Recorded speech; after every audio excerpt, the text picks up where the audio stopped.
This is a presentation of Northeast Streaming Sports.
I got it in at the end. I did. It's like crap. Crap. Where are new picks? I know. Okay. Remind me, hey, schmuck. And I tell people this, and I've told you this before as well. Anytime I tell people to send me an email that begins with, hey, schmuck, it means that I've spoken to them. And this way, it reminds me that it's something I need to get on. And it's not some stupid email. So send me an email. Hey, schmuck, when you get the time, and providing that you have power, and we'll talk about that in a minute, providing you have power and availability to your computer, it will be something that will be done. But I do have 2 weeks to do it. So hopefully, hey, schmuck will get my attention. We'll do it. But I did get the picture up at the end because it is Holmes, Kevlar Prom Dress Heidi, and Angria Trask was over there as well. And this is Captain Jack presents Silver and Black Ladies Night with the ladies of the nation, the wonderful ladies that have forgotten more than you know on purpose about the Raiders and football. So if you think you know something, you definitely do not. So I turn it over to Miss Peggy and Miss Heidi. Ladies, go at it. Well, how are you, Heidi and Captain? And I just wanted to get this thing rolling right off the bat. Just give me your assessment. 2 takeaways that you had from Sunday's game. We've had 3 games now. What do you see? I would say that Josh McDaniels has to go, and Josh McDaniels has to go. Oh my God! And we always have to do the repeat, Captain. 2 takeaways from Sunday's game. You were there. 2 takeaways from the game that I saw personally, yes, which was the 3rd game that I saw personally. 2 takeaways. Darren Waller needs to refund everybody that was in the stadium, a portion of his contract for the one touchdown drop, the one first down drop, and the interception that he caused. Now, if he did something else, I might not have seen it because I was in the food line at the beginning of the third quarter. But he definitely needs to refund money from that huge contract that I saw. And then, by the way, Keelan Cole, you need to give everybody at least $50 out of your contract because I'm not sure he's making as much because he had 3 Bounce jobs. right off his hands in the end zone. Go ahead. Yeah. Second takeaway. Second takeaway. And this might not be popular with and I'm sorry that your face is covered some, Peggy, but I did have it on the screen where the ladies are in the back. That's not a takeaway. Okay. We can still see your awesome smile down there as well. Oh, and It's by the beautiful way, too. yeah, Thank I was going to you. say, see, there you go. I see. I'll cover it. So No, we're still working on that second takeaway, and you need to do your hurricane announcement. Don't forget. Okay, the second takeaway is, and this is the one that might not be popular, especially with what Heidi said with the 3 things or the 2 things that she said. For all of you that are thinking that Josh McDaniels is going to be fired within the next 48 hours or before a hurricane hits Florida, which is going to be within the next 3. I don't think that. If you're waiting for that, you might want to, I don't know, hold your water for at least 6 months because it ain't going to happen. Yeah, and following up on that, Captain, my first takeaway is, number one, how could you not expect more out of a coach, a 6-time Super Bowl winning offensive coordinator who knows how to win, and then on top of that has studied at the foot of Bill Belichick, and we'll get into the dead branches of his coaching tree later. But nevertheless, that's been in a very organized winning system for 20 years. I'm sorry, he ain't no rookie. I expected a lot more. My second takeaway is that the team has not yet bought into or been sold on what Josh McDaniels is trying to do. And I'm seeing that in their play. I'm seeing it reflected in those 2, count them 2, Heidi, delay of game penalties. 3rd game of the season, I'm like, why are you delaying the game? What's going on the sidelines? Oh, and let me also throw in for the 3rd, even though I'm going to ask myself, Captain Heidi, you're playing the Tennessee Titans. You're the defensive coordinator. You're now trying to write up a game plan. Who's the first person that you absolutely, positively have to stop? Derrick Henry. Which they did. Oh, excuse me. In the second half. No. Better look. And I'm glad you asked that because I got the stats right here. Derrick Henry, 85 yards. 85 yards, 4.3 average. Okay? Excuse me, the Captain. Let's expand our vision to him gashing our defense in the first half. It opened up play action. You see, this is the key. Overall, though, I said if you keep Derrick Henry, and I know it wasn't on our show, honey, but it was on mine. I said if you keep Derrick Henry at or below the century mark, that will be and should be a game the Raiders win. He was at 85 yards. Okay. And yes, he gashed us because the longest game was 24 yards. We go in at halftime. Yeah. After the defense has given up 24 points. Many of those points off of play action passes because Henry was gashing us. I mean, absolutely running on top of us. Now, give Graham credit. He corrected it in the second half. By that time, we were already in the hole. It changed our game plan. It changed the plays we called. It changed our approach in the second half because now we were down 14 points. I disagree with this, Sharif. You hold Henry to below a century, you've done your job. That's fine, but you see, whatever you did in the second half, why weren't you doing it play 1? What was stopping you? Different personnel? The sun wasn't the correct position in the sky? You're doing that coming out of the gate.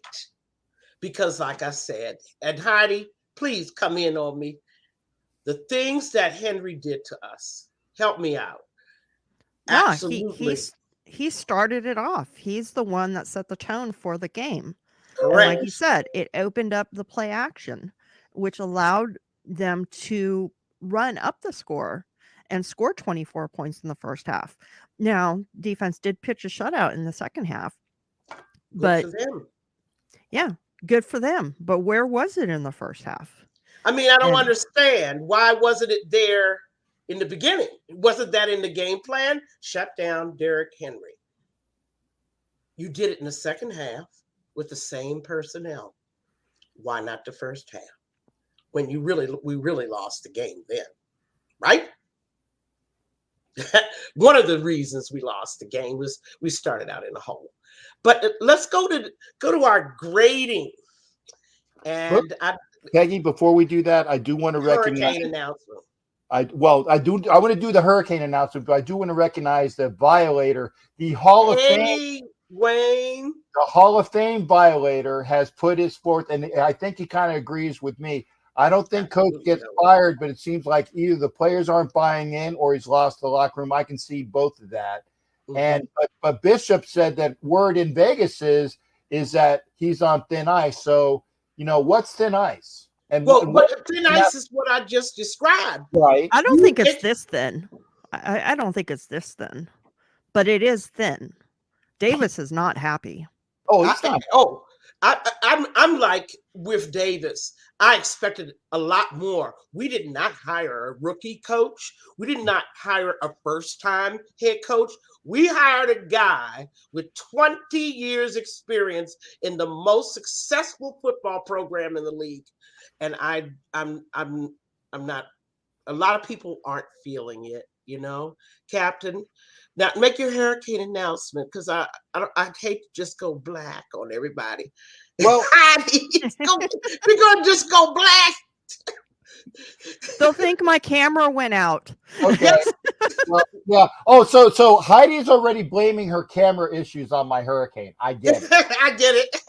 Okay. Hi, Jerry. Yeah. For those that don't know, I am about 3 to 5 hours from Hurricane Ian hitting landmass here in Florida. We're getting the outer band rains here, so it's and Bob. By the way, what Salt Mir says is moving towards him, and he's over there in Cape Coral. So everybody keep prayers for Cape Coral, Fort Myers, in that area, because it's moving that way. The last track that I saw though was, and again, so you can chime in on that, had the eye going right over my house. Oh no. And if that's true, there's going to be a lot of there's a big possibility of damage. And I want people to be safe. I am hunkered down. I do have gasoline for my generator, and I did download the directions for the generator because I bought it 16 years ago after Hurricane Charlie, and I've never had to use it. And I'm hoping I still don't have to use it, and then I will put the gas, the 20 gallons of gas that I have, and put it back into my truck in a couple days, because, or actually maybe at the end of hurricane season, because it's non-ethanol gas, so it'll stick for a while. But anyway, if the screen goes out, it's not me saying I don't agree with what the ladies say, because I agree a lot with what the ladies say. It's not me pushing a button like I did before on a Wild Wild West broadcast, and I clicked the whole show. It's not me doing that. It's Mother Nature and Hurricane Ian contributing to the fact that I lost power. So if it goes down, please don't be pissed off at me. Don't be pissed off at the ladies. We will get back with you as soon as possible. And if I still have power, then join me at 11 o'clock Eastern for a NFL Nation live show immediately on after this. See, I worked my hurricane announcement and a preview. I like that. Very smooth transition there. I'm smooth, baby. I'm smooth. But now we want to get the audience baby. involved, Heidi. We want to get the audience involved in our regular segment of grade each each unit, offense, defense, special teams, and then coaching. And Heidi, you got to start me off because you always level me and put me in my place. So let's start with your assessment, the grade.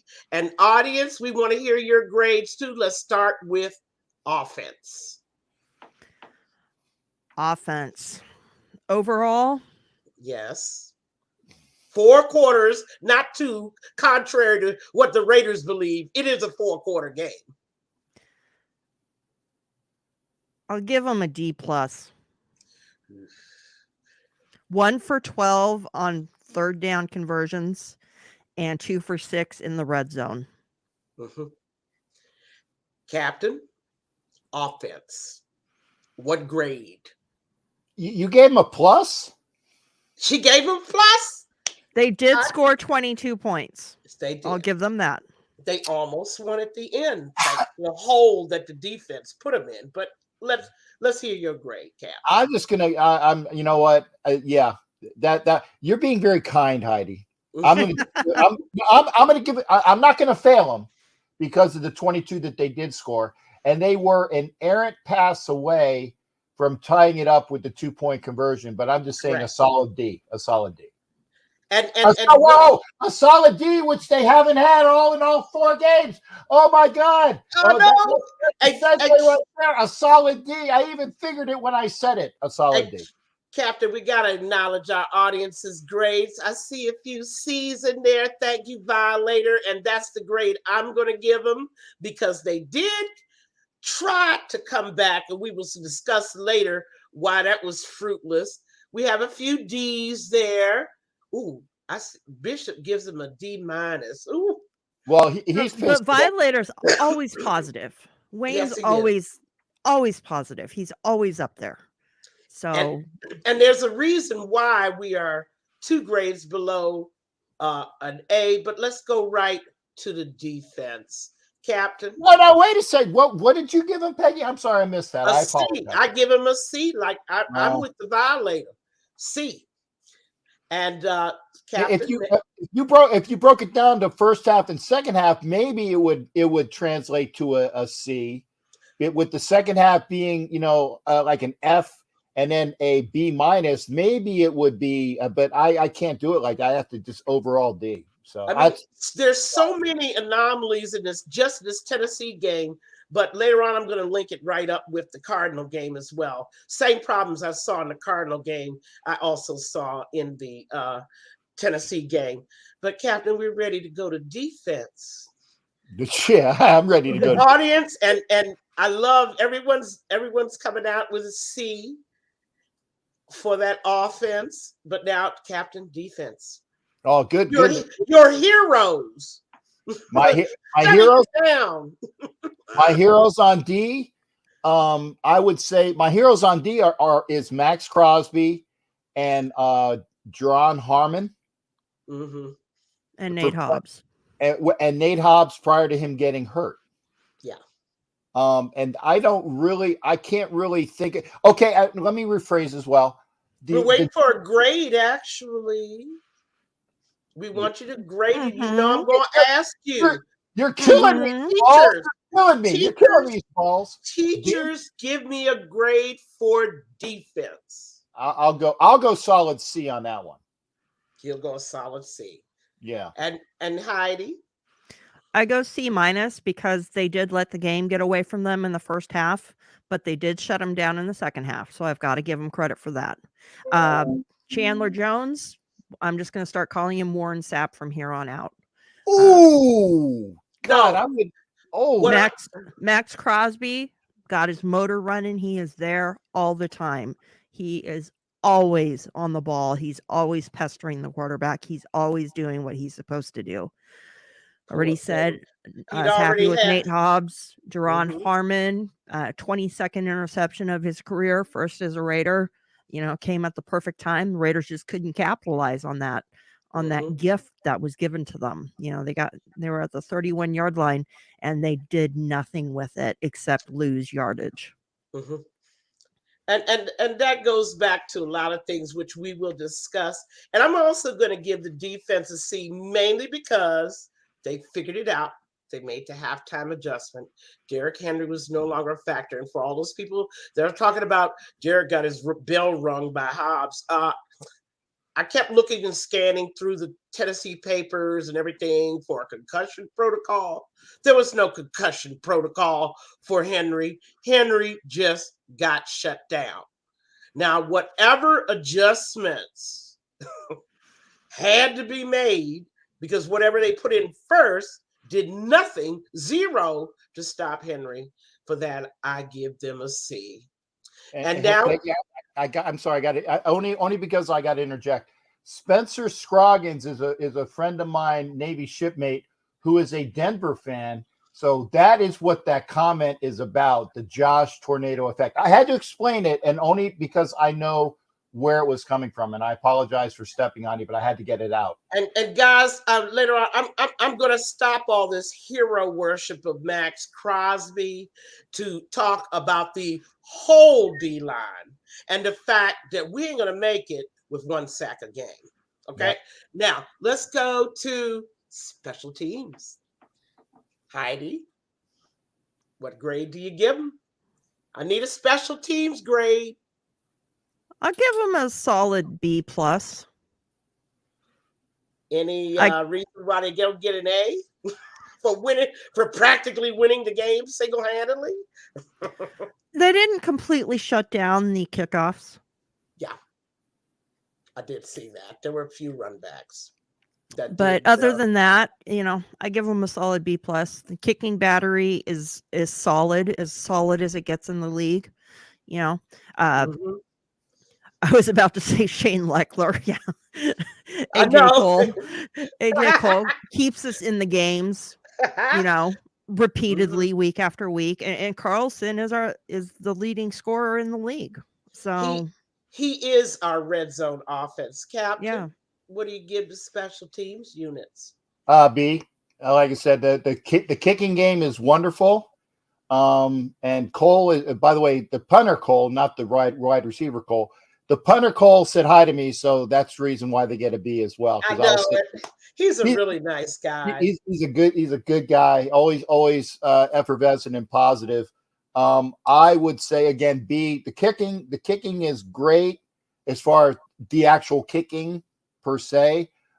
Teams still got to work on teams a bit, but the kickers are the top three. You got the holder, the snapper, and the kicker for both. They're the best in the league in my estimation, and why that they would be taken away. It should be Cole and Carlson for the Pro Bowl based upon the last three games.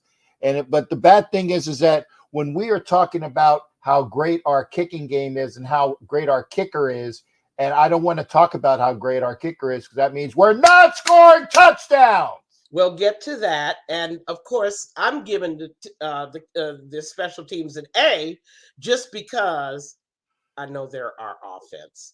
We don't have them. We have shaky, misses, one or two misses. We get zero out of our red zone trips. Okay, so I'm very happy about these guys at the moment. I'm hoping to decrease their importance. Now we come to the biggest discussion of the night. Oh, God, do we even have to go there? And we got to talk about coaching. And I want 2 points before we go to the wider coaching issue. But I'm going to talk about overall coaching. Captain, what grade do you give them? And I want 2 points only because we have a lot to cover under our coach. D, and that's being nice. Coaching overall, D. I still say, hey, McDaniels, you were brought in as that offensive genius. and you still haven't figured out that there is a running game that you're not employing. Amen. Okay. But you have to have an offensive line for that, and we'll get to that. But go ahead. No, let's do my point on that now. The offensive line, other than Illuminor jumping, and Illuminor played a better twice at the goal line. Go ahead. Illuminor played a better right guard than Cotton did. Okay. Okay. And Bars played a hell of a better left guard than Simpson did. So I like that as far as their effort there. Now Illuminor needs to stop jumping off sides or missing the count on that. That was the getting driven all the way back into the quarterback. But go ahead. Who? You didn't see our guards getting driven back into Derek Carr? I honestly can say I saw the play. Oh my God. I would say that Bars and Illuminor played better than Simpson and Cotton. Because remember, okay, I'll buy that. I'm watching the whole thing, and I don't have the benefit of a TV. I still have yet to see a Raider game on TV aside from the 30 seconds. No, I haven't. I haven't had time. I haven't had time to watch an actual Raider game when I come home because I got other stuff to do, and I still haven't seen other than like the 30 seconds that somebody told me when I was on TV, and I did that thing. I haven't seen a Raider game. I still haven't.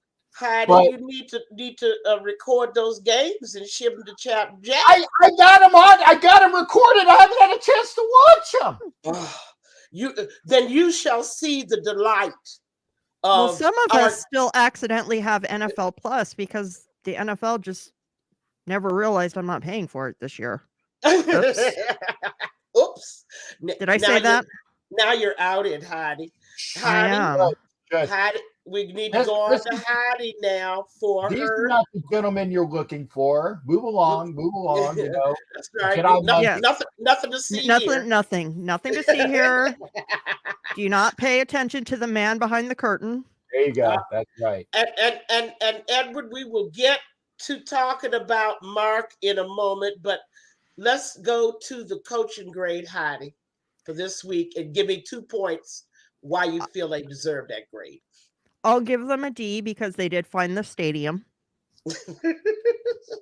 Didn't have to use GPS either, probably. Yeah, they wouldn't have paid attention to it anyway. Go ahead. No, they wouldn't have. I gotta agree with Jack. Come on, where's the running game?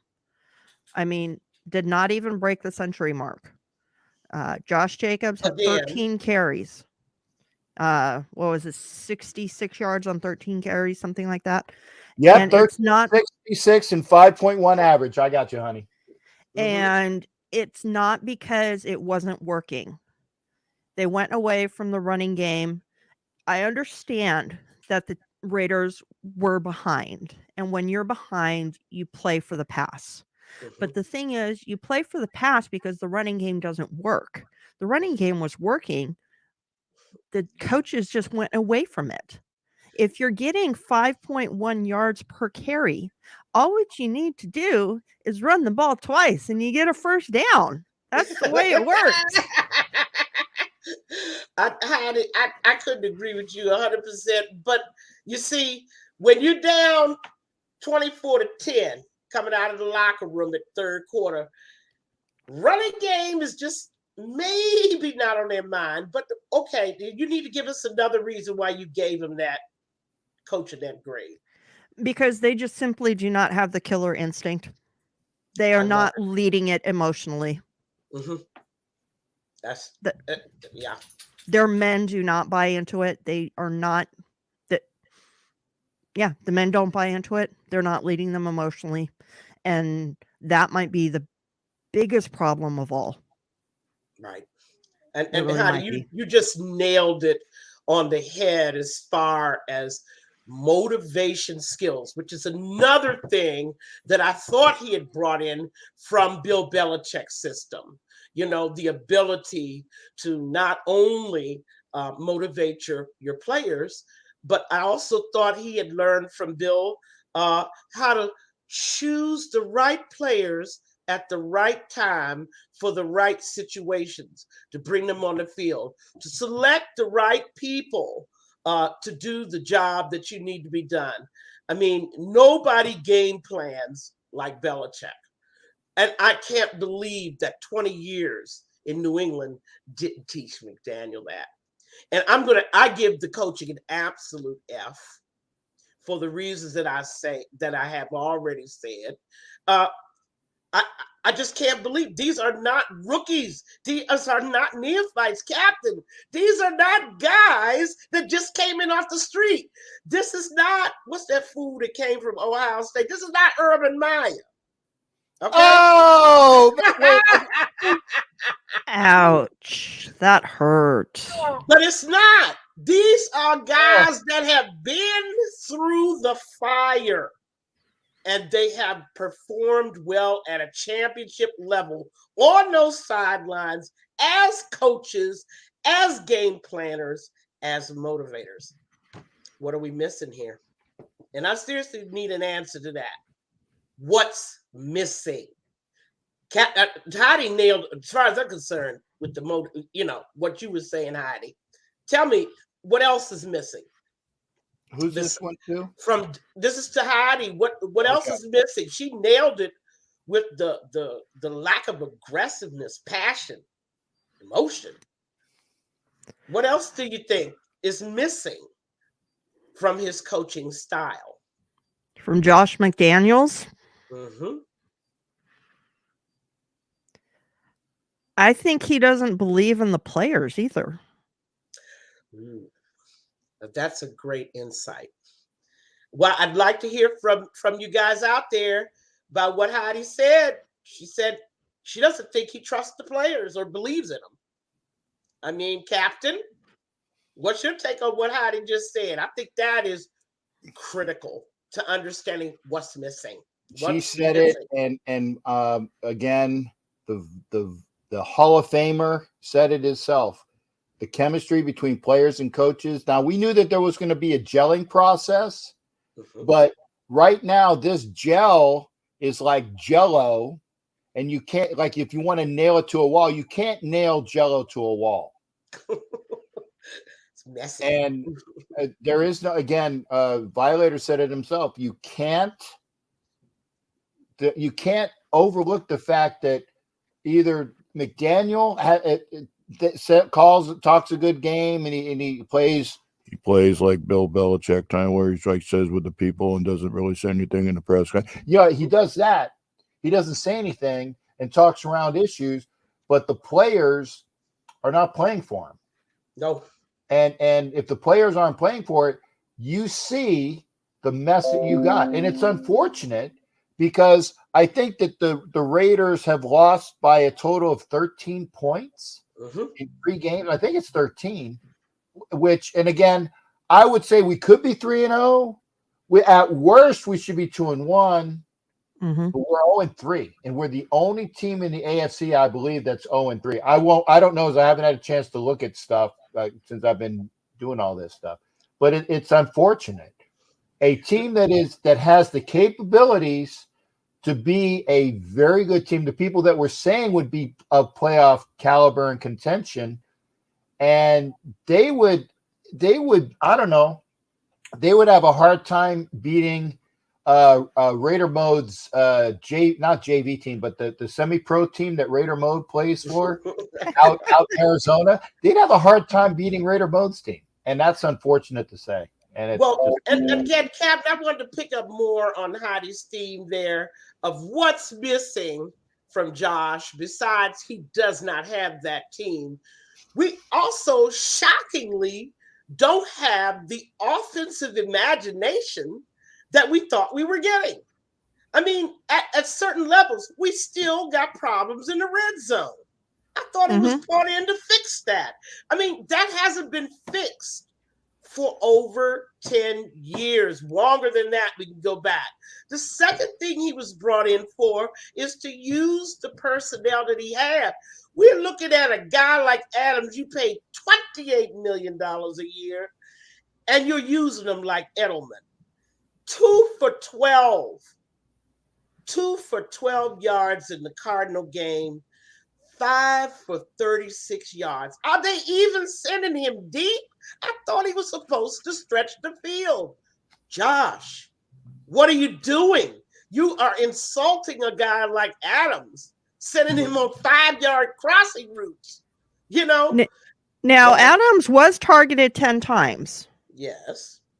So he was targeted as many times as Mac Hollins was. It was the kind of plays that I'm looking at. And okay, I'll give you that. I'll give you that for sure. We didn't bring him in to run 5-yard routes. That's Renfro's job. Okay? Underneath, that's Waller's job. Okay? His job is to stretch the field. There's no way you can imagine Adams in any other scenario. And I get the feeling that Adams himself, and this is where it ties into you, Heidi. I mean, the players are not enjoying themselves. And let's talk about Waller. Captain. Remember, I'm waiting on my. I figure with Waller's contract, if everybody that was there, even if we all got $10,000, it'd be chump change. $17 million a year. Yeah. This guy not only drops 2 passes, which were critical, but I want to go to that touchdown in the end zone, and I watched it at least 4 times. Okay? Not only was the play design horrible, okay? Because if you look at it, there were 3 guys around him, and oh, by the way, 1 guy to catch the deflection. So that was 4 guys in the vicinity. I looked around, I said, well, who else went to the end zone in that play? Turns out nobody went to the end zone but Waller. Are you talking about the interception or the one he dropped? Okay. Yes. Yeah. Not only I cannot put that on Carr. I want to put it on Waller since he was having such a day. But when I looked at the play 3-4 times, what I saw was play design. Why are you only sending 1 guy to the end zone? Why do you allow 4 guys to converge? Why are at least 2 of those guys not being drawn out by somebody else in the end zone? Scratch. I mean, these are the things about McDaniel that's got my head scratching because I don't understand. I brought him in because he was a superior play designer. In theory. He knew, I mean, Heidi, didn't we think he knew what to do with his shiny new toys? Well, did you think he knew what he was going to do with them? I didn't think he'd be this bad. I figured that was something that he would at least be able to get straight. I mean, that's something pretty basic. The shiny new toys that he has are the best. Some of the best shiny new toys that the league has seen in the last 20 years. I mean, the collection of players, it's astronomically bad how he isn't able to utilize them. I don't even have words for his ineptness. Mystifying. And while we're at it, let's take a moment to praise Mac Hollins, who had Adams-like numbers, 8 catches, 158 yards. He was the only one that seemed to be able to catch Carr's balls in the second half. In particular, why are you throwing to Mac Hollins when Waller and Adams are on the field? Well, one reason would be because one of them should be getting double teamed. Correct. The other, you may not have had confidence in Waller by that time in the game. Correct. But Hollins catches the balls. He has Adams-like numbers. See, this is the part about Josh McDaniel I don't understand. Was that even in his game plan? I mean, Captain,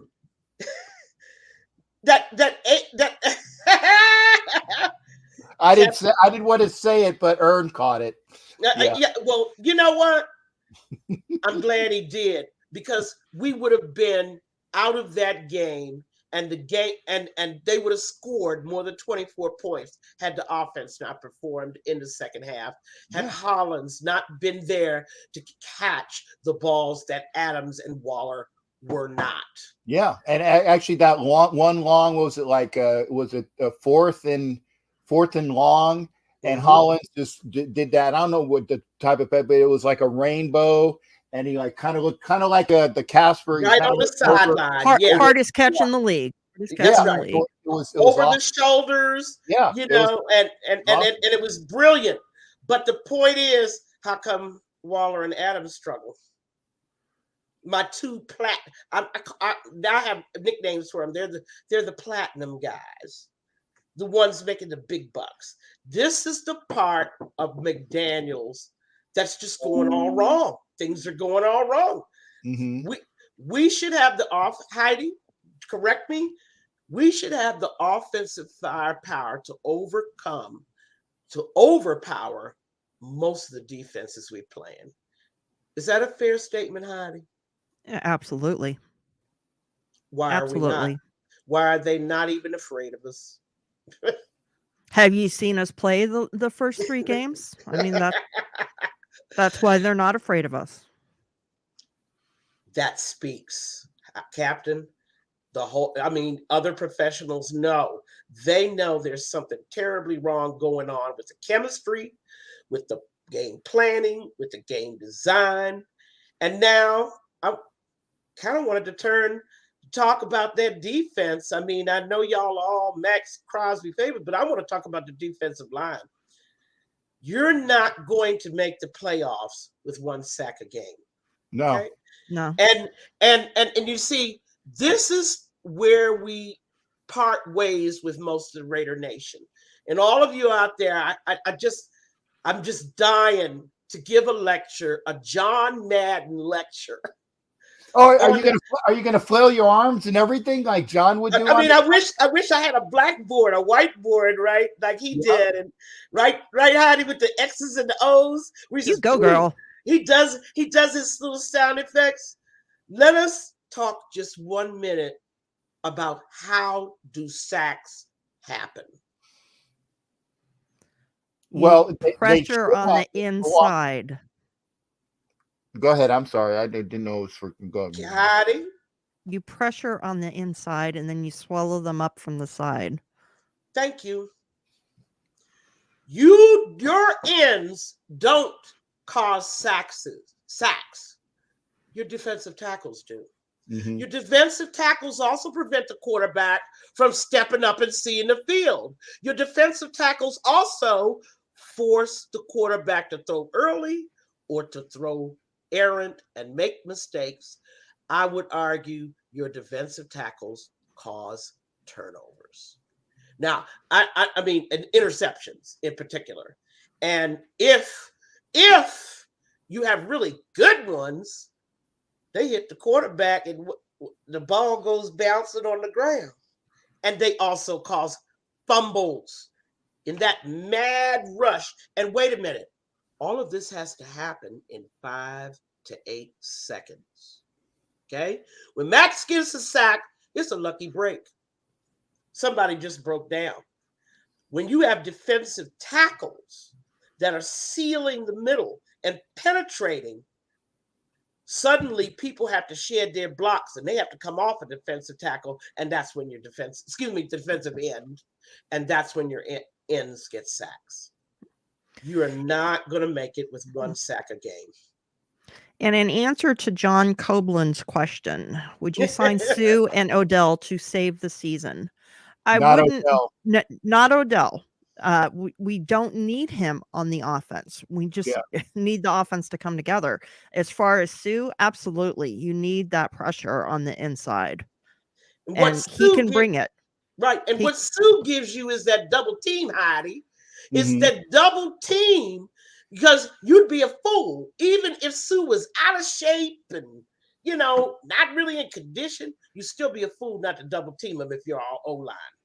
He's going to take a guard and a center out of the equation. Guess who that leaves singled up? The other DT, right? And at least one of your defensive ends. Raider Nation doesn't understand that defenses are built from the front to the back. And from the middle out. Yes. Well, but mostly if what's going on in the trenches up front, games are won and lost right there. That's John Madden, pure John Madden.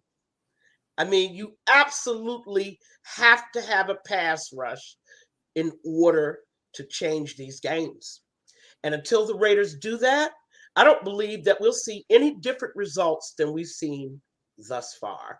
I'm going to make that statement now, and it's a horrible thing to say about our team. I love my boys, but they just don't respect defense.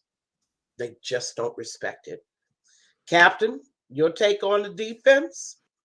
Yeah, I'd take the defense. I'd take it. What was like an old, it was like when they asked John McKay, it's like, what do you think about the execution of your offense? He says, yeah, I'm all for it. You know, Yeah.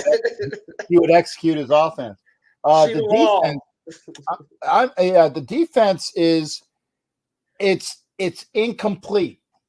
It's incomplete. They've stepped up at times, but it's still a matter of there's no inside pressure, and we thought that we were going to be getting that with Bilal Nichols. And Hankins is another year older in the tooth, and Hankins is a run stuffer, not a pressure guy.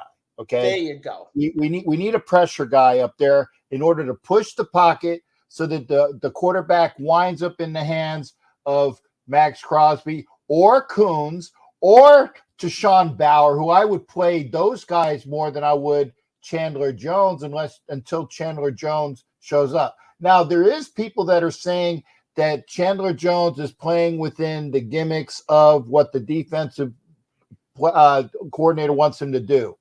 I don't know that.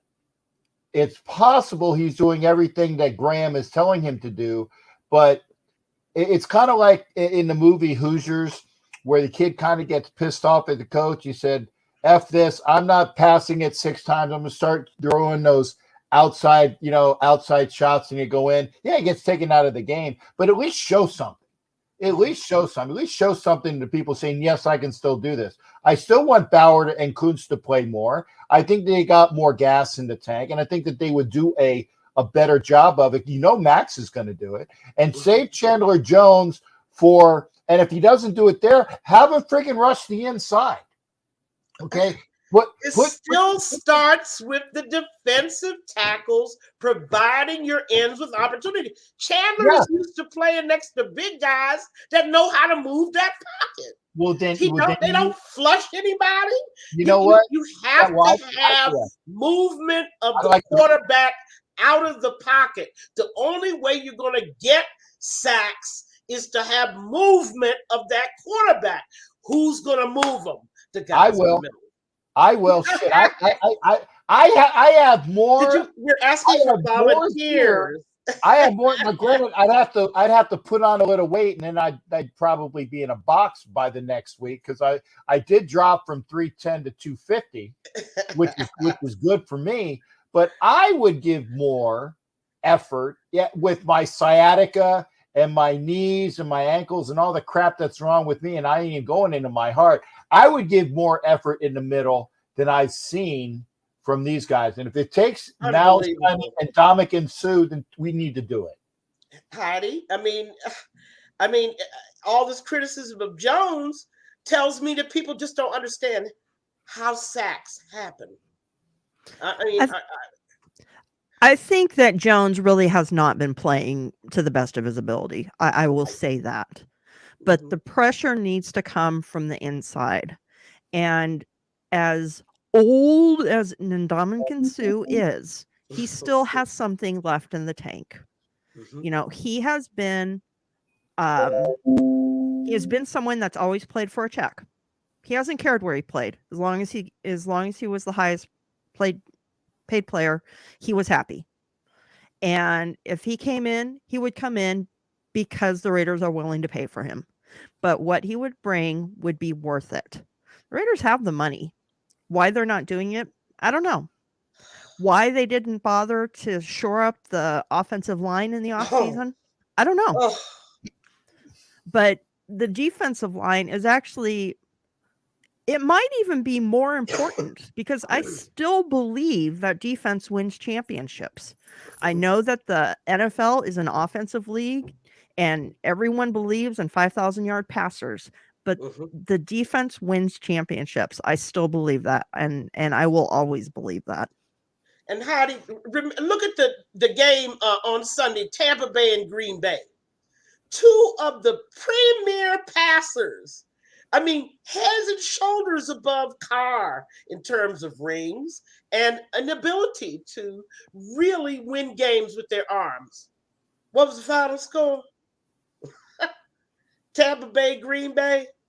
Well, 14-12, right? That's right.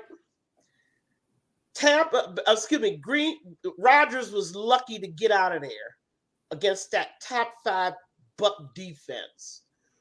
But what held Green Bay in the game? It wasn't Rodgers. It was the Green Bay defense.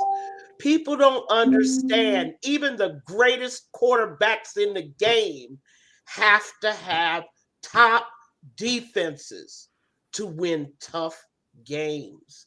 There's just not enough respect for defense in the Raider Nation, in the Raider organization, and Mark Davis doesn't have respect for defense either. And I said it right here straight out. Nobody has the respect of what a good defense can do for winning games. I just don't believe it. And I would say that the Raiders, for this season and last season, they've had a decent linebacking core. And that's always been a weak area of theirs. But I think the even weaker is what you have been preaching for years now, Peggy, is you want that golden defensive tackle, the one that draws the double teams, the one that drives the sacks. You've been calling for that year after year after year, and it's just not come to fruition. And why? They don't believe in it. Yeah. They don't believe in it. And every year we have the same discussion, Captain, about why can't we win that game? Why are we having to score 35 points to outscore the other side? Yeah, because Every we're year. 34. Now, we have a defense, praise the Lord, that only gives up 24. At the wrong times, right, Heidi? But nevertheless, the game hasn't gotten too out of hand. With the defense that we have, we should be winning. Yes. Unfortunately, now the offense can't answer that phone call. To win a game for me in the fourth quarter, win a game for me in overtime, right? We don't lose in overtime at all. If Renfro doesn't fumble, we drive, we get a field goal, hopefully a touchdown. Nah, you had it right. We'd get a few. Why do you think I gave special teams an A? I recognize their value, but we go back to why it is that we're struggling so much as a franchise. We have no respect for defense, and until we get that respect beaten into us, we will continue to have seasons just like this one. And now I wanted to go straight to something our readers were our commenters are talking about, Mark Davis's role. You heard the word, Captain. You heard about the closed door meeting. Yeah, and isn't it amazing that word got out? Because it was leaked to Paul Gutierrez. Paul Gutierrez couldn't find his way out of a restroom without an attendant. Okay, no, without an attendant, because or somebody there saying, "Paul, there's the door." Okay, right. The fact that he broke the story, nah. He said, "Hey, Paul, I know you work for BSPN, but we want you to put this out." Exactly. Boom. Here's your story right there. There would have been so much about. Nobody would have known that Mark Davis had a closed door meeting with me. I mean, before the time with the press, that's done a lot. But hey, Paul, I got something for you. We are going to have a CTJ meeting with, and if you don't know what that is, ask Peggy or Bishop, because they'll tell you what CTJ stands for. and we're going to have it before the press briefing. That was planted. So yeah, Mark Davis is pissed, and there's a reason why. What's going to become of it, I don't know. But for all those that are waiting for things to happen, you got to remember, okay? And I know the pluses and minuses. He's in Vegas. He's got this money. He's got to make a product. But Mark is also the same guy that goes to P.F. Chang's and Hooters. Okay. And yeah, it's for the wings. Chicken wings. Yeah. Well, what with different types of wings. But he's cheap. He's cheap. But he's got money, but he's still cheap. And he does not want to pay whatever that. And I don't know what that. Somebody can probably put it in the comments. Find out what the contract was for Josh McDaniels, how many years, and for what amount. Because whatever that is money that has to be paid out. Mm-hmm. Has to be paid out. And Mark Davis does not want to pay out that contract and whoever he would hire. At least not as of right now. Unless there's somebody named Vito or Guido that's going to hey, Mark, here's a couple million for you. Get your effing coach out of here. Now, Heidi, give me your take on that closed door meeting. My take on it is, I mean, what Mark Davis said was true. It is BS. It's absolutely true. As far as it being planted or the news getting out, I don't know. Yeah, I'm sure that the reason that it got out was because somebody wanted it to get out. But I think Davis is really, really ticked off. Okay. I think he's more ticked off than you give him credit for. And I know that you think that he's ticked off. Mm-hmm. But I think that Raiders till death thinks he has 3 years. I don't think so. No, because once again, I must point out, we ain't talking about a newbie. Somebody got promoted, after 2 years of being a coordinator. As I said, Heidi, we're talking about somebody who's been in a winning system. We thought he was way up on the learning curve and that all he needed to do was tinker with a few parts and he'd make the Raider machine run right. Captain, this just didn't happen. Not only hasn't it happened, but the players aren't sure. The players. I think that's what got Mark to call that meeting. It's the way the players are responding. This is not at all what we expected. I mean, I just can't tell you how disappointing it is to see Carr out there really so confused that he's letting the clock run down. When's the last time you saw Carr allow a delay of game penalty? I can answer that question. It was Sunday. Oh, outside of this season, how often? I mean, he has been in command of the offense for years. Mm-hmm. For years. Even before Gruden, he still knew what was going on. That was the one thing that Carr does have. He has it going on between the ears. Mm-hmm. He might not be that elite quarterback. No. In fact, he probably is not that elite quarterback. No, Sri Khan thinks that Carr is that elite quarterback. Bishop AJ thinks he's that elite quarterback. I know those are two people. But I don't need elite. Remember, Super Bowls were won with the likes of a Dilfer. But we digress. Well, that's exactly what I was going to say. What did the Ravens do? The Ravens did that with a championship defense. Correct. Trent Dilfer and his car lots and everything, he was out there game managing, but he was able to win because he had that defense, the defense that isn't respected. But Josh McDaniels does not have the respect of the players. He does not trust his players, and the players do not trust him.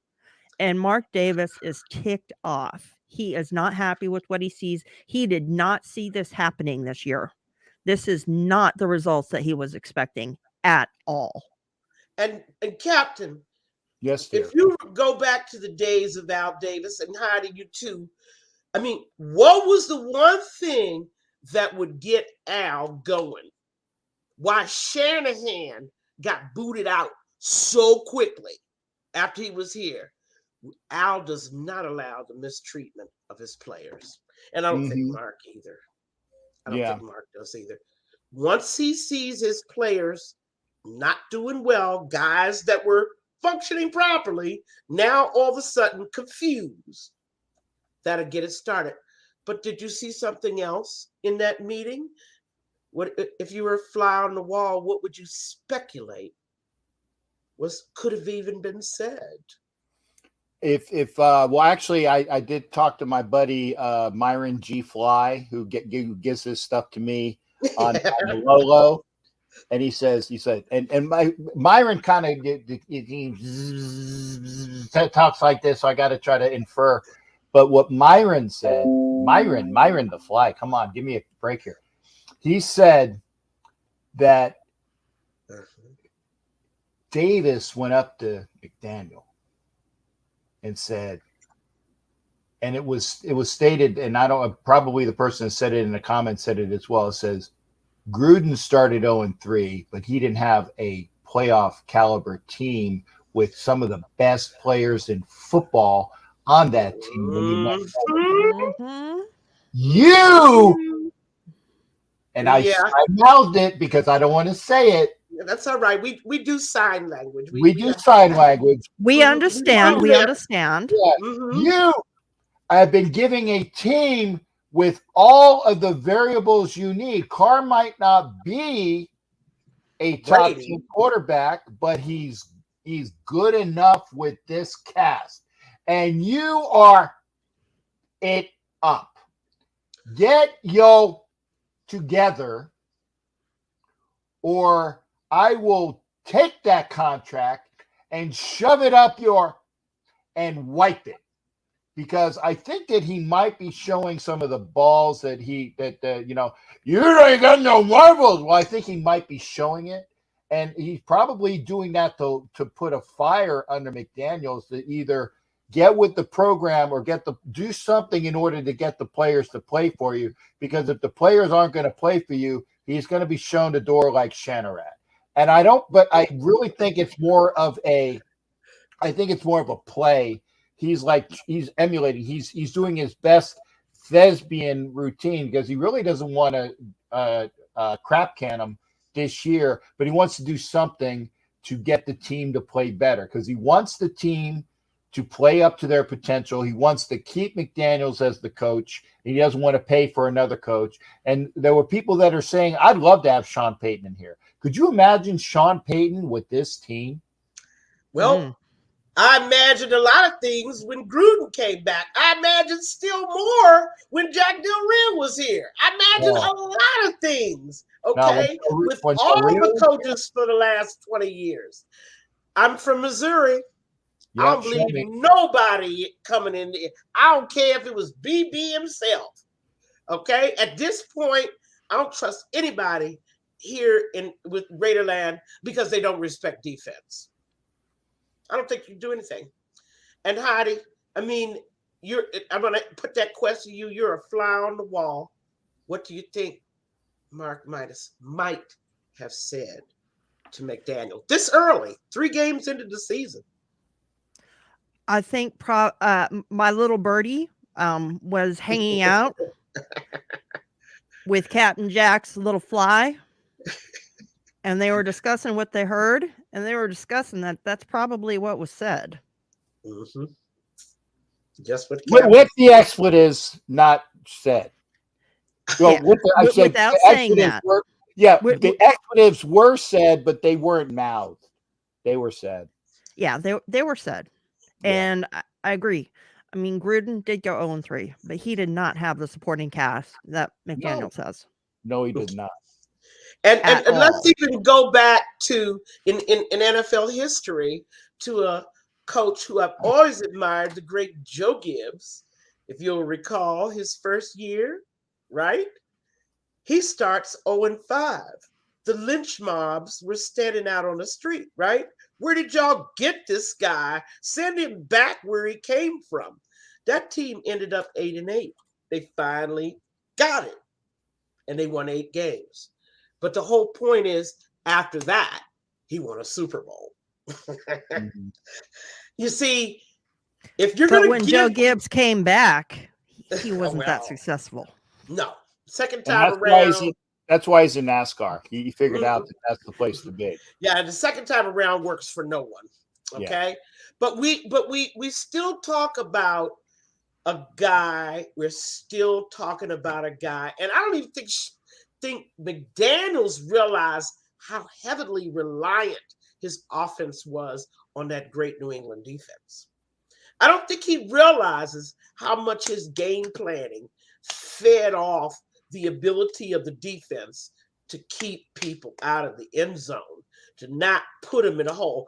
I mean, I think I can count on one hand, and I went to the New England fans and I made them feel fine. How many games in the last 10 years has New England, not including since when Brady was there, did you all start 20, 14, 17, 20 points in the hole? How many games? I don't think he's had to coach out of many of those. Not while in New England. And now he's here. And he picked the defensive coordinator, who I might say, Heidi, I don't know. The jury's still out with me and Graham. Yeah, definitely. I I don't know his reputation precedes him as being a much better coach than what he's put out on the field so far. Yeah. Well, he's got it. In his defense, he is light years ahead of Paulie G. Well, that's not saying much. No, Really? that Paulie is, G. but that's why I had to say it. He's light years ahead of Paulie G, and he's a nuclear aircraft carrier in speed ahead of what's his nose that we let go to the Indianapolis Colts. Yeah, well, Gus Bradley. Yeah, Gus Bradley. I mean, yeah. I just don't know what to think about it, except if Graham is not coming from the same place I am about the importance of having a penetrating, smoking D-line, then he don't know nothing about what he's doing either. I mean, I can't believe that he's just going to be satisfied with not doing anything about those two, something about one or both of those defensive tackles. How can he? I mean, but I will give him credit. I do like what he did second half Tennessee game. Who? Graham. Okay. Graham. I'm sorry. Yeah. My criticism is of Graham, of course, why weren't you doing it first quarter? You had the same people on the field. Didn't he not? Right? Everybody's like silent. Yes. Did he not have the same personnel on the field first quarter? I think that they were body snatched, in the first quarter. And then they It wasn't me. Did they get confused with the cheerleaders again? Yeah, the Raiderettes were out there. Yeah, the Raiders. Actually, and I was looking. I'm the Tennessee Titan cheerleaders. Mm-hmm. Not a lot of talent, and they're not as feminine looking as I know you gentlemen like them to look. Yeah, but actually, I will say this though: their best cheerleader, the one that could dance the best, was the skinny black dude that was in front of me in the fourth quarter. And I kid you not. I kid you not. That dude he was on the broadcast, like for the pictures for the tight. I was wondering, I know that they had guys. That guy could dance, and he had everything, and he was their best cheerleader. And I said that is not a crack on anybody saying, but he was their best cheerleader, and I give him that. I want to swing just another way, since we talked the first hour about the Raiders. I wanted to swing around to the NFL. Surprise! Give me your surprise team of the year so far. Ooh. Heidi, Miami Dolphins. Damn it! It's okay to have the same pick. But Yeah. now, No. what surprises you about Miami? The division that they're in? What surprises you? Just that they've been able to win and the way Yeah. they've been able to. I think maybe, are you talking about Tua? You think his play is definitely improved? No, Oh, no. his play is The acquisition of Tyreek Hill, maybe? I mean, it He's- wasn't a bad offense down there to begin with. Go ahead.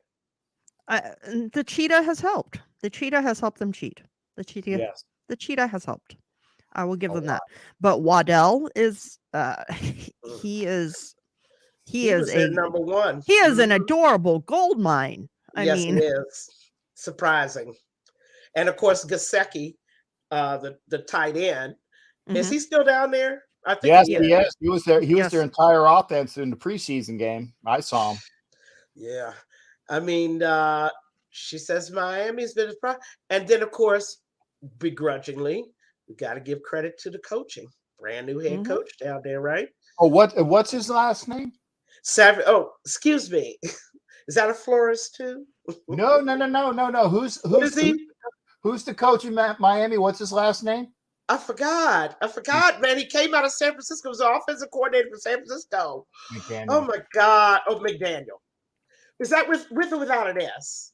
I don't know, but it's close enough that I'm going to be making sure that people know that it's like we got bushwhacked. I know. And who knew? Who knew that the guy coming out of a Kyle Shanahan program? Who looks like he's 12 years old, by the way. He does. He has a little nice little crew cut and everything. He's so cute. No, lucky not one, the Miami coach. Miami, that's what I said. He's cute. Oh, okay. I thought you were talking about Mike Shanahan. McDaniel, yeah. Yeah. Yeah. And Captain, your surprise team of the year. I'm gonna do what and it's Thank you, true. Mike Sarah.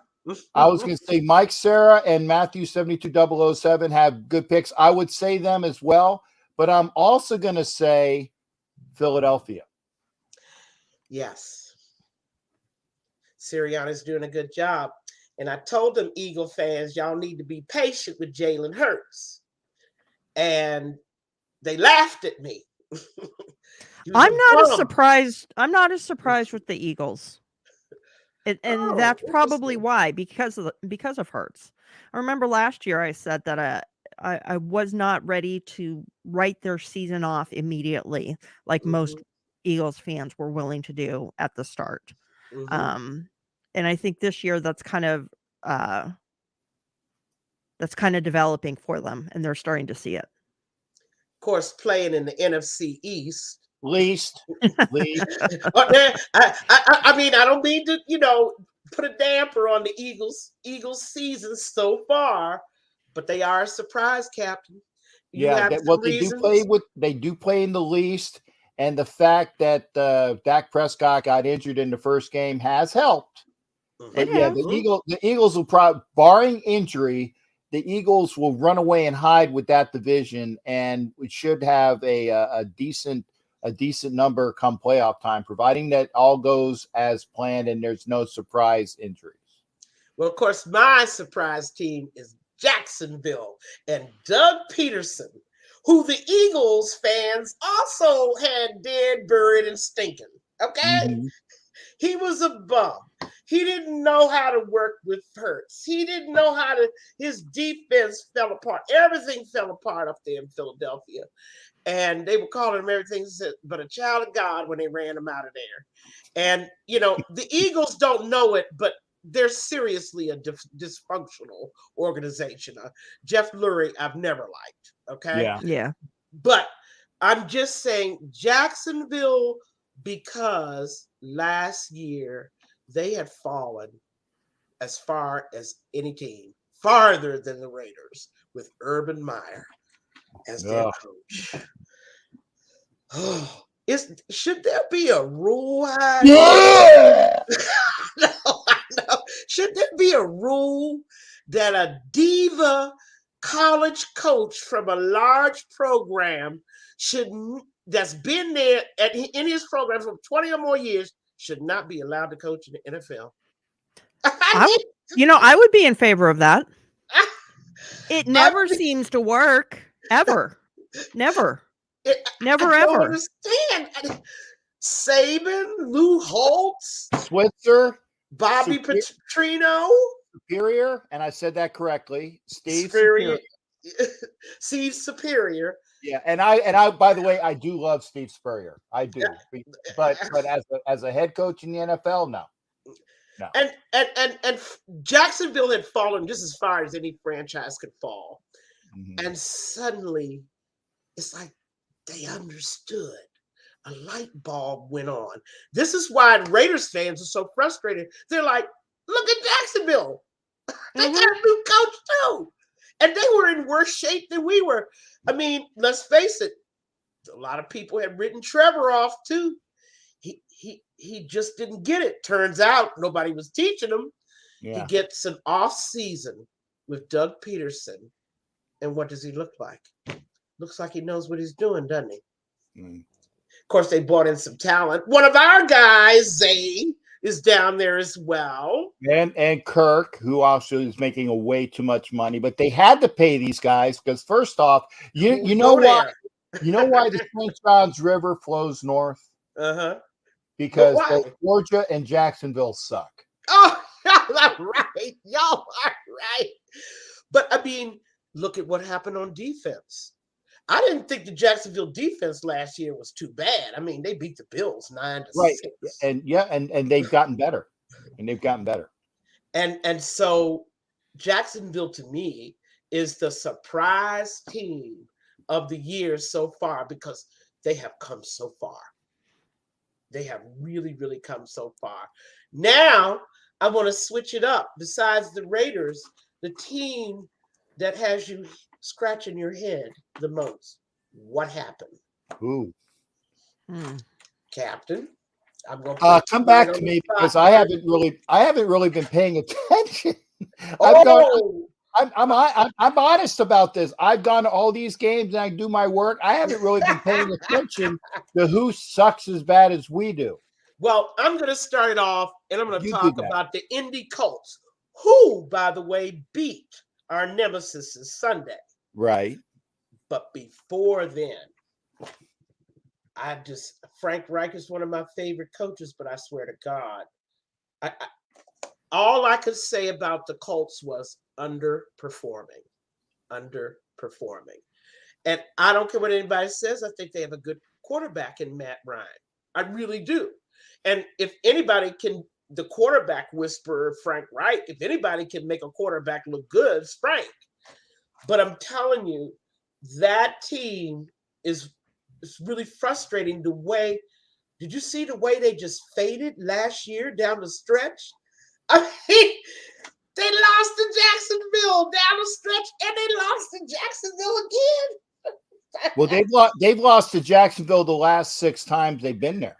I mean, come on now. I know it's a division game, but there was no way the Jacksonville team last year was in shape to beat anybody. Oh, but they did it to the Colts, the last game of the season. So, even though they managed to muster a win against Kansas City, barely, I still am very disappointed. That team is much more talented. Now we go to you, Heidi. Did you have enough time to think about the team that's kind of disappointed you? You thought they were much better. Well, I'm not sure if I would say they're not much better, but I would say it's the team with the Super Bowl hangover. The Bengals. Yes. Now I thought we laid eggs, but the Bengals, yeah. I mean, they finally pulled in a win against the Jets. Yeah. I mean, I know. you're kind of supposed to win that game. Uh-huh. But you're right. The Bengals have definitely been underperforming. I don't even know what's going on over there. Like you said, the Super Bowl hangover. Yeah. Maybe. It's something like that. Yeah. They've been kind of disappointing. Now, Captain, you've had enough time to think about the team. No, I cheated. I actually looked at the standings. Go ahead. And honestly, there is no team that is at the bottom of the division that surprises me. So I have to say that based upon looking at the standings, that maybe would be the Bengals, but the fact that the Pats are 1-2 is kind of surprising as well. So I'll give you that. Based upon the standings, okay, the most visible is us. Us. Even the fact that the Chargers are 1-2 is a little bit surprising too. It is. Mm-hmm. They all the talking heads projected the a lot of them projected the Chargers to win the AFC West. Yeah. So I'd have to go with Chargers, Colts, yes, but the Pats, because the rest of the teams that are sucking were supposed to be sucking. He said it's supposed to be. Now, I'll tell you a team that I just like to walk up and slap in the face, and that's the Minnesota Vikings. Somebody needs to be slapped. I don't know who, but I believe that these guys are never, ever, ever going to perform up to their talent level. They're not going to give it to us. But they're 2-1. You like that. You like that. Listen, you like that, Peggy, especially the Washington reference. Did they not just lose to the Bears? Yeah. I looked at them. I said, I thought they pulled that out. I'm not sure. I could be wrong. Well, they're 2-1. They're 2-1. Yeah. They should be the top. And I'll tell you another team in that NFC North that surprised me. Excuse me. In the AFC North that I'm surprised nobody talked about is Pittsburgh Steelers. Right? Well, I thought that they were going to be better with Trubisky, and they're 1-2, but they could be 2-1. And I think that Trubisky is holding the place for Pickett, and Pickett will eventually be that starting quarterback because of obviously his pedigree, his heritage, the fact that he's from Pittsburgh area. Mm-hmm. Trubisky's holding the area. The fact that they're 1-2, I really think they should be 2-1 though. I really think they should be 2-1. Ask a Pittsburgh fan, and all they'll talk about is Matt Canada, the offensive coordinator. Well, of course, your coordinator is going to suck if he's from Canada. But I really he was coordinator last year too. He couldn't make Roethlisberger. He couldn't make that offense go for nothing. And now we get to this year. He's got Trubisky, and once again, just dull, unimaginative play calling. Why am I so familiar with that? I know what that looks like. I would have thought you would have talked about the Steelers, and that's what we're into. But swinging back to the Raiders, we want to all talk about. We want to start talking about Carr for a little bit. I don't think we can get out of these 2 hours without talking about your assessment of Carr's performance. This first 3 games. First 3 games. Are we grading him? You can. I mean, I'll give him a D+. I mean, he has been so lost. His first game that was an F. That was an absolute F. Yeah. I'm really confused. I don't know what I'm supposed to be doing. Yeah, and it's obvious that it's not clicking with McDaniels for him. No. Now, he has never been that elite quarterback. He never will be that elite quarterback, but he is capable of winning. Yes. And normally, if you give him the ball behind in the fourth quarter with a chance to win, he's going to give you that chance to win. Now, we saw a little bit of that in the Titans game. Yes, we did. He was able to drive down. He was able to get that touchdown. But how many of us really thought that we would convert on that 2-point conversion? Not many. I mean, did anyone believe that? I didn't. Nobody believed. Nobody believes the Raiders would do it. But why? Yeah. We should have a little more faith. To me, I knew the play calling was going to suck.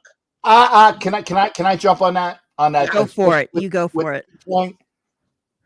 Was there any doubt in anybody's mind that the call was going to be going to Waller? Yeah. Yeah. I mean, basically now, I will take, and I'm gonna break my arm, or I'm gonna break my arm, patting myself on the back. I actually called 3 straight plays in a row for the Titans. When I'm looking at their offense, I said slant, receiver, and it was a slant. Then I saw the way that their line was, so I said stretch run to Henry to the left. The next play was stretch run to Henry to the left. And exactly. I did the same thing. And I can't remember what the third one was, but I actually called it. And the people behind me was like, Jesus Christ, Captain, you need to be up there playing on for the defensive coordinator. I said, because I saw it. And if I saw it, you would think that the Raiders defense would have seen it. But I digress. Anyway. I mean, we're talking about Carr's performance the first 3 games of the season. But when you knew that it was going to go to Waller on the 2-point conversion, and you saw that he was triple covered. He had a guy in front of him. But you still he was bracketed on the end, and he had the safety coming over. That's 3 guys. 3 guys. And if there's 3 guys on Waller, and I didn't see, like I said, Peggy, I have yet to see any. You have to see the IMT. You got to see the IMT. Well, terrible play design. If the 3 guys on Waller, I'm hoping that there's somebody open in the flats on that play. I didn't see it. Somebody was saying that Jacob Johnson was open for the 2-point conversion. I don't know. I'll take their word for it. But if I knew that Darren Waller was going to get the ball, and I'm pushing 60, and sometimes I have CRS disease, can't remember, as well. But if I knew it was going to come to him, would you think that maybe if you're that master play caller, then maybe you would throw it to somebody that you wouldn't expect to get the ball? So that, or maybe you have a 2-wide banana. Maybe you'd have more plays designed for the red zone, seeing that's been the Raiders and Carr's major problem for the last 7 years, 8 years. Maybe you'd have a play design that floods the coverage so that they make those linebackers, safeties, and corners pick and choose who they're going to go off with. I mean, plus the play has to come off in less than 5 seconds. Carr in the red zone holds the ball too long, and I have noticed this. This time I've been watching it like a laser. He holds the ball way too long. He holds the ball way too long. Period. It's not just in the red zone. There are a lot of sacks where the defense gets him. And the reason they're getting him is because of Carr. And I'm not understanding Heidi's that indecisiveness. Is that what Captain alluded to?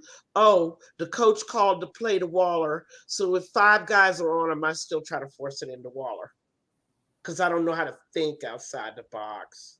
What are we looking at? What do you think, Heidi?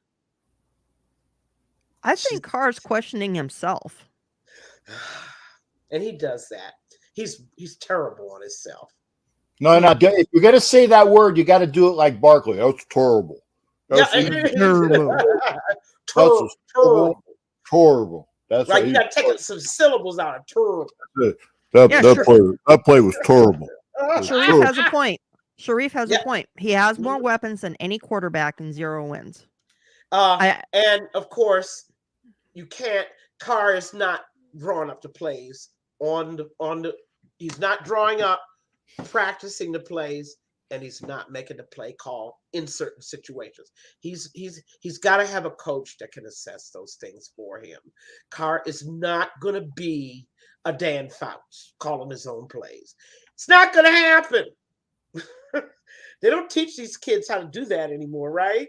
I mean, Captain, Well, let me ask the question, because this is the elephant in the room other than the one that's sitting in this chair.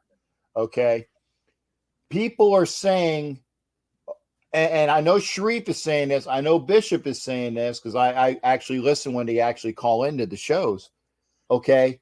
When are you going to pull the bastard and let you see what you got with Stidham, who actually knows the playbook? Because that's what people are going to say. And I want to see it happen for a couple reasons. A, I want to see what happens. And B, if Stidham falls flat on his face, then it's a definitive endorsement of it's McDaniels and not the quarterback. You hear how upset my dog is? Yes. Did you my hear dog that? Is very, my dog, I don't even have a dog and he's upset. Okay, go ahead. I think if the Raiders lose against the Chargers, I wouldn't be surprised if Stidham was out there for the Chiefs game. Well, that says zero about Ziegler or McDaniel's ability to not only, make plans for the future of this organization. I lose total confidence in both of them. They make that kind of move. I've already lost that confidence in them. But you said this was the quarterback you wanted. And somebody just said McDaniels loves Carr and his ability. Bishop said it. This was the guy you said you wanted. Mark goes out and pays him $40 million a year. And then you're going to bench him in 5 games? Yeah, but And remember, they gave him a contract. Have you really lost your mind? Are you that desperate? They gave him a team-friendly contract that the team can get out of at any point. But it ain't going to be after game 5. It's a 1-year deal, though. And that's what I'm saying. It's a 1-year deal. But the 1 year hasn't transpired yet. You going to sit a $40 million quarterback for a guy named Stidham? Really? Who's only practiced with second and third teamers? Yeah, Really? I'm just saying it wouldn't surprise me. It would not surprise me. Now we're Ohio State or Florida. We have system quarterbacks, ones that do as they're told. Right? Well, I was going to say that system quarterback for that person whose name I won't mention because I'm going to throw up again in my garbage can, won 2 national championships with. I understand. And what did he do when he got to the NFL? That's not what I'm saying. He's a college coach that I throw up over, not a NFL. But do you understand what I'm saying? You have just invalidated my confidence in your ability to determine the future of this franchise. You can't even decide. You're not even going to take the time. Oh, Carr can't learn my system. Sit him down. Does that make I'm just saying that McDaniels is the type of coach where it wouldn't surprise me. Yeah, there you go. That'll be out of desperation because he's trying to save his job. And I could see him doing it because of that. And man, let's just face it. We got some shady stuff in McDaniel's background, do we not? The ball, what was that? In Deflate Gate? Don't tell me McDaniel's didn't know nothing about them balls being different. I was going to say, because somebody was saying that Carr holds on to his balls too long, and I'm like, please, man. I know. The picture, we're allowed to say that. I mean, just the picture of, him bending over and clutching. I'm just saying, Carr does hold the ball too long. But that's a better way. That's a better way to say it. But in the red zone, it's fatal. Yeah. Well, you know why they call it a red zone, right? Because that's the Raiders stop. Sarah is right. The one thing I noticed about Stidham during the preseason, he holds the ball way too long, too. Yeah. But see, that's why it's called the red zone for the Raiders, because they get to the 20 and they stop. It's a stop sign. I mean, they stop knowing how to execute. They stop learning how to block. They start committing penalties. 2 false start penalties when we were inside the 5. What is going on with this team? What did Luminor have in the head? Did Luminor have both of those calls? It doesn't even matter who it was. In my mind, it was a false start. It put us back 5 yards, changed the play call, changed the momentum, everything. Colton Miller even had a false start. Yes, he did. Yes, he did. Hey, What? I will. You know what? I'm going to blow your mind. Go ahead. I'm going to actually say something positive that About Derek. saw. No, not about Derek. About because that's what we were talking about. Really, only because we were talking about offensive linemen. Thayer Munford at right tackle played the entire game. Exactly. I was going to talk about Munford. Go ahead. And I see a stalwart bookend. The teaming with Miller, I think we have found our bookends for tackle for a while. And at least I like the rookie. I like him. At least we got that going, because remember, Miller was a little edgy his first year, and then he jumped, and he is a Pro Bowl consideration at left tackle. Mm-hmm. I think that Thayer Munford is going to be that stalwart right tackle that we have. If you figure out where Parham's going to be, is he going to be the center, which I think he will be eventually, then you still need to figure out the two guards. But at least you got 3/5 of your line figured out in the future by the end of the year. I get that. I don't know whether Carr gonna survive the season with them guards being what they call turnstiles. New York turnstiles. When it comes to passing plays, neither one of them can pass block still for crap. And I don't understand. I mean, they are actually. Captain, you got to watch the film. Heidi, I don't know whether you saw how many times offensive linemen were actually pushed into Carr. Carr had to actually step back, and this is another thing about way McDaniels envisions the game. You've got a situation where you got guards that can't pass block. Why aren't you rolling that pocket? Why aren't you rolling Carr out, buying him some more time? That's one thing that we were talking about when we were watching the game. When he rolls to his right, he's deadly. Yeah. Why aren't you doing that all the time? Yeah. Because or at least doing it enough to keep the line, at least doing it enough to keep the defensive line honest. I mean, your O-line ain't good for about 5 seconds and then it's all over. It's a jailbreak, especially at the guard positions.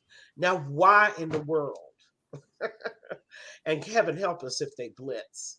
Although, Captain, they did pick up a couple of blitzes. I was going to say that nicely. Yeah, I was going to say that the offensive line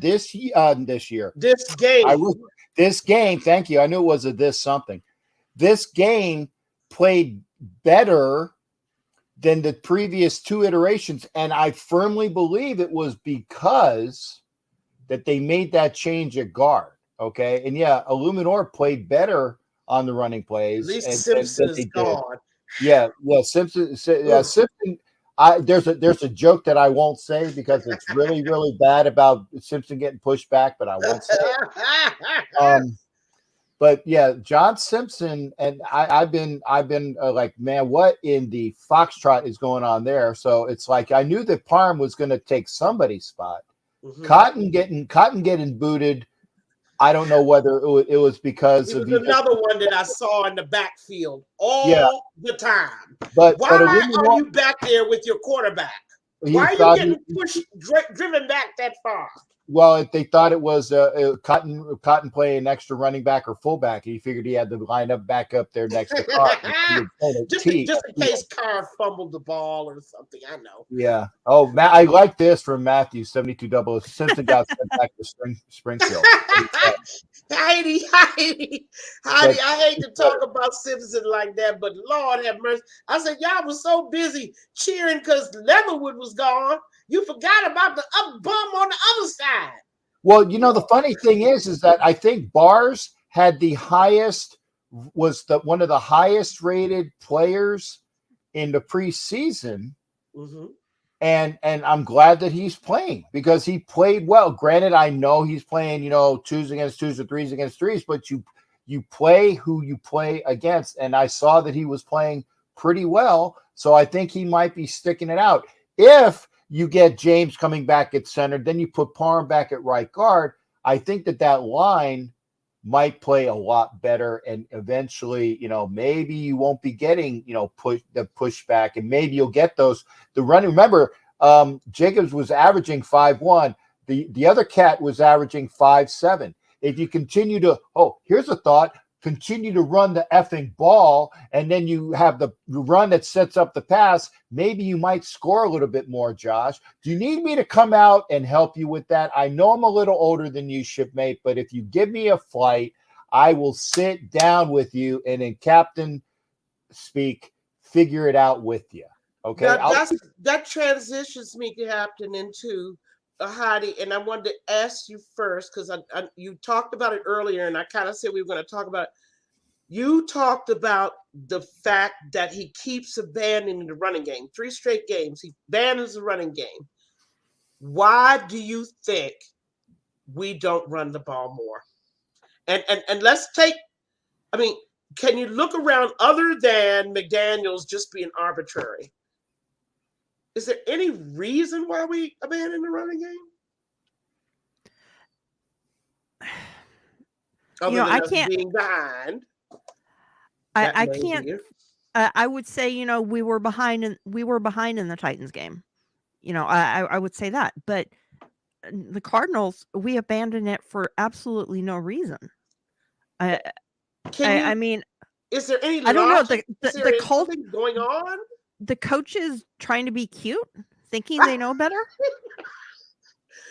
I don't know. Ask Mike Shanahan why he abandoned the running game in the Super Bowl. And Captain, can you give me a logical? Maybe there was something going on in the game. Did somebody get hurt? I have 2 theories, but I want to hear you guys take on this mysterious abandonment of the running game.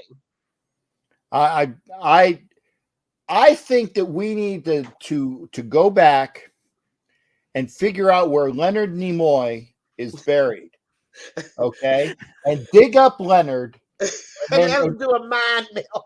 No, not even the mind meld. What was the mystery show that he did? I forgot the name of it, but whatever the hell the name of that was. In search of the reason why McDaniels has forgotten how to use the running game. I don't know why. And especially when he kept 5 running backs. What are your theories, Peggy? I'm interested to hear.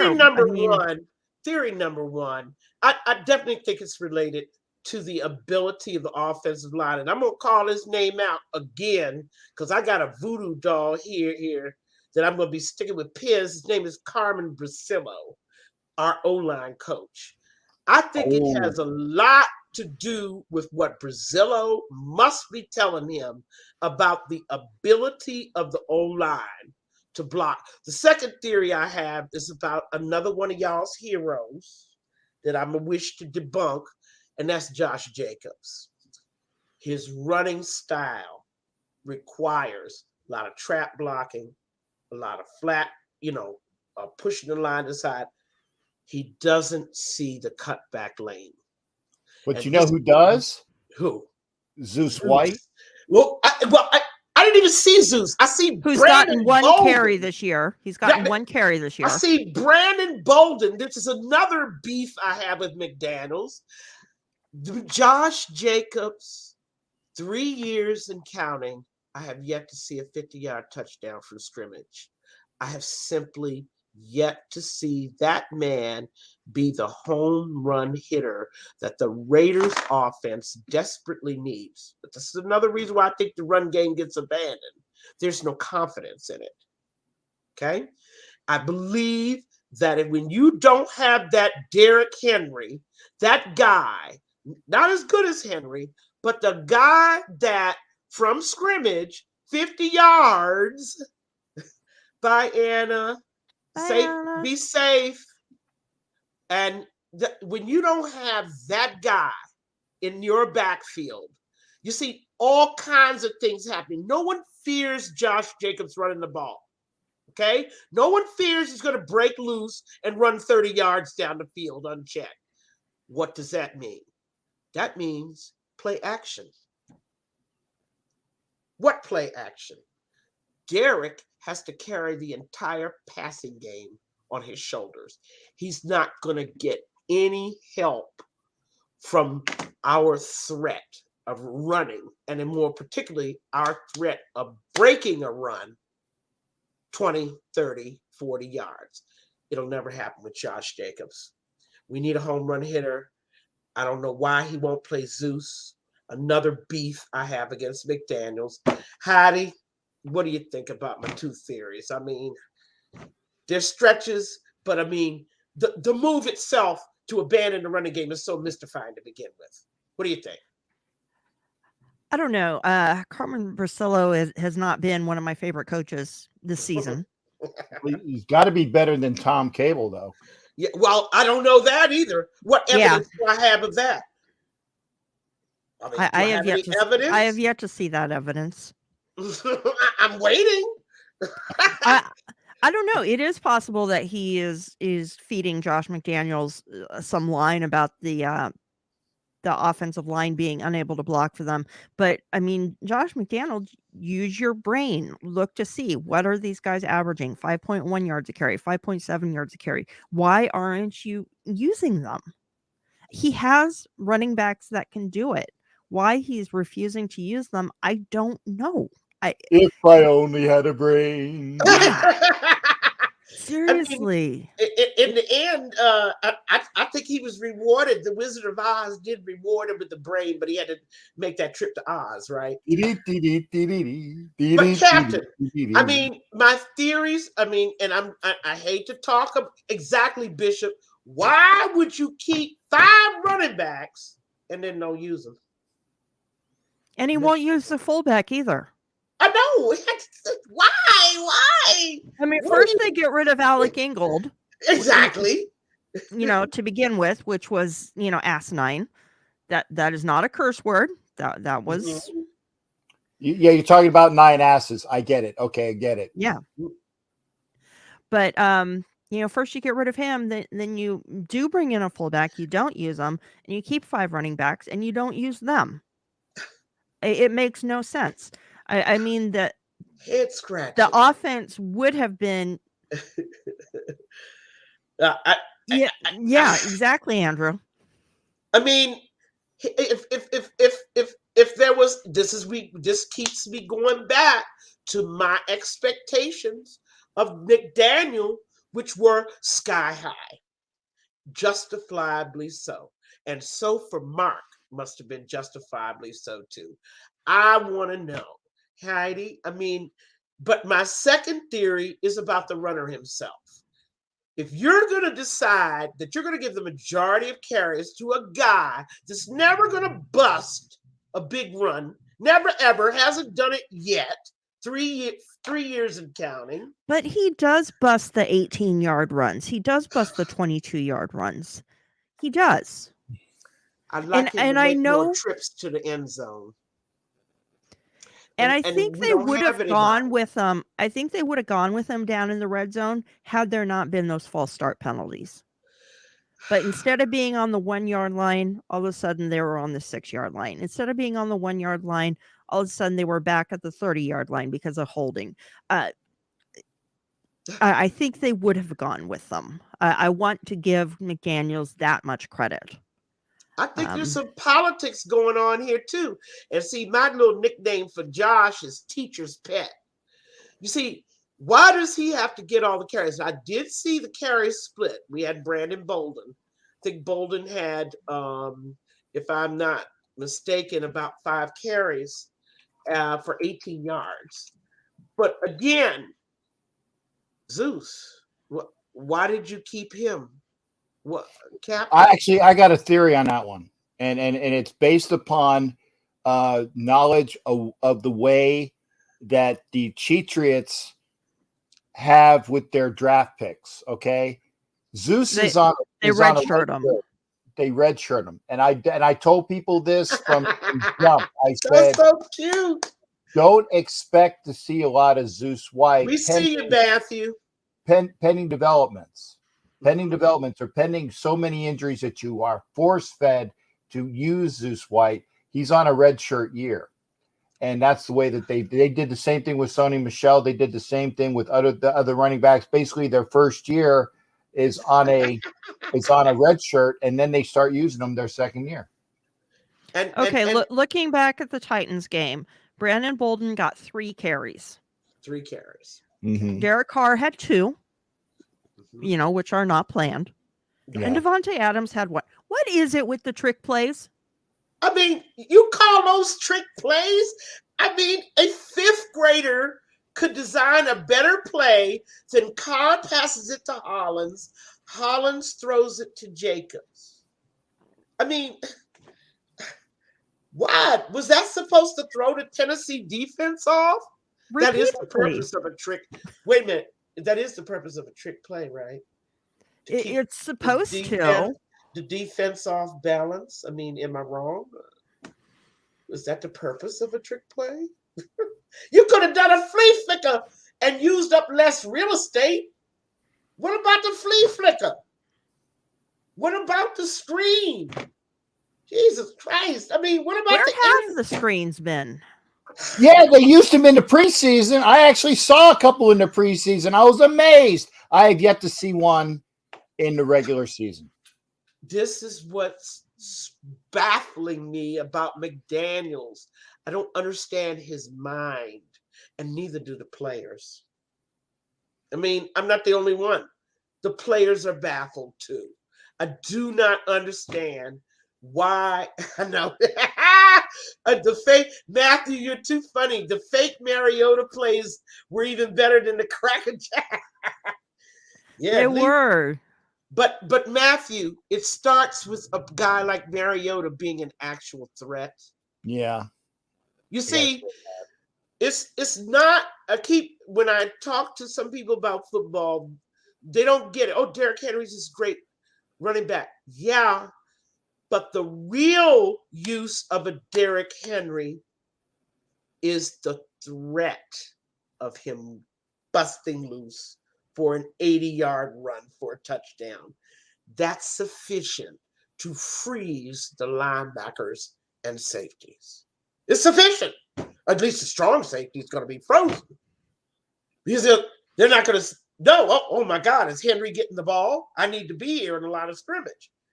That's his value. I mean, that's what makes him gold. We don't have a runner like that. Josh Jacobs, no one will ever be afraid of him busting loose for an 80-yard run. Never. And I think that that's what we don't have. And I think that that corresponds to McDaniel starts to think, what's the value of continuing a running game that's only going to get me 3, 4, maybe 5 yards of crack? Is it going to open up the passing game? Nope. I mean, think about it, Captain. Just the logic of it, football strategy-wise. Is it going to open up the passing game? The answer is no. What? The running play? Yeah, just giving the ball to Josh. No, not just to Josh. I would say that, here's such a thing, like, and I don't know why. Remember in the preseason, we actually saw end arounds. Yeah. Okay, we saw that. We saw screen passes. Yes. We even saw a flea flicker. Yes, we did. Okay. Screen passes are part of the running game. Okay. But it's a matter of using things that it's like amazing. Well, he's not going to show a lot of stuff on film because then but he showed more things in the preseason on film that I've yet to see in the regular season. And I want to see some more of that. I want to see,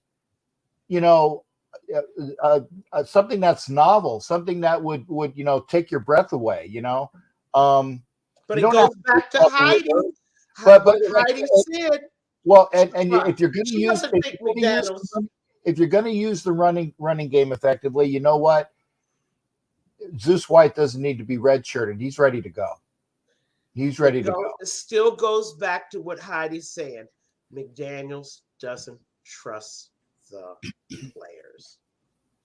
Well, if they don't trust the players, that's why that he's having this closed door meeting with Davis, because the Davis hears from the players how much of an a-hole he is then. something's gotta give. That McDaniels, like you just, Heidi, he just outlined it. You did see what Captain said he saw. Screens. You saw flea flicker. You saw a few trick plays, all designed to keep the defense, right, on their back foot. Keep them honest. Keep them honest. You see none of that. No help for Carr in that passing game. He doesn't even get the benefit of play action because you took the running game away from him.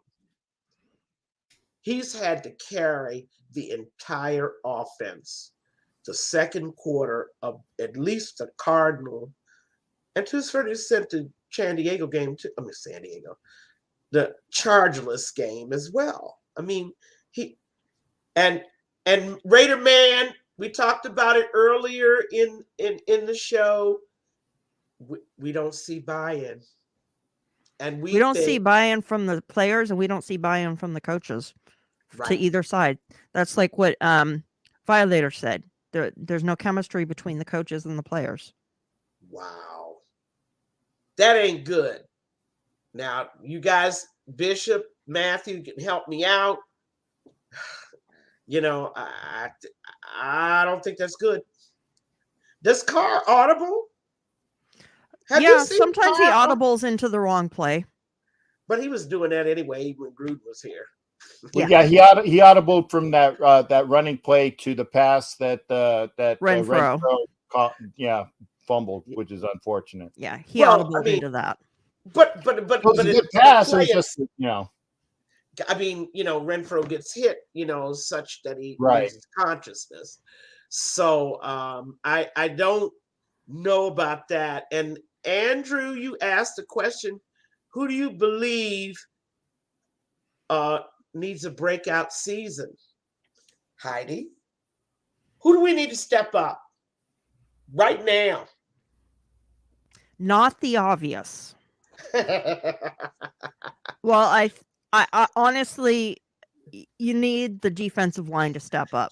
It's the obvious. It has to be.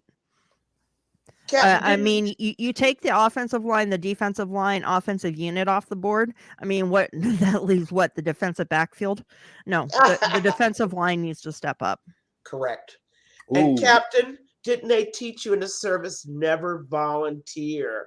You stood up. It's Navy. Never volunteer yourself. And I got about 2 minutes, so I got to be out for another show, ladies. Sure. So give me your choice. Who do you think has to step up to change this thing around? I'm going to say right now the defensive line. Mm-hmm. That's and the offensive line needs to gel and get the right 5 players in there and friggin' use them. And I know it starts with trenches, and we're going to end this. My pick, I need to see Adams and Waller be the guys we know they can be. Okay? You go. Thanks, for it. Andrew.